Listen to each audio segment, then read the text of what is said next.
لا الہ الا اللہ لا الہ الا اللہ۔ مرد اور عورت دونوں کو احتلام ہوتا ہے۔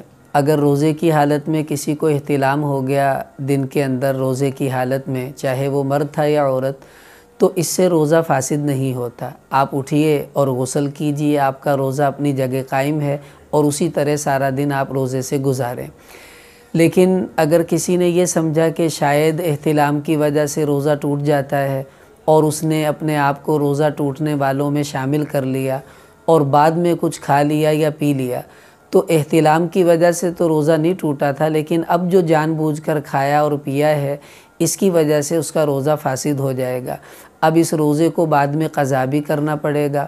اور اگر رات کو احتلام ہوا تھا اور صبح سحری میں وقت بہت تھوڑا ہے تو پریشان مت ہوں، آپ پہلے سحری کھا لیجئے اور بعد میں غسل کر کے فجر کی نماز ادا کر لیں۔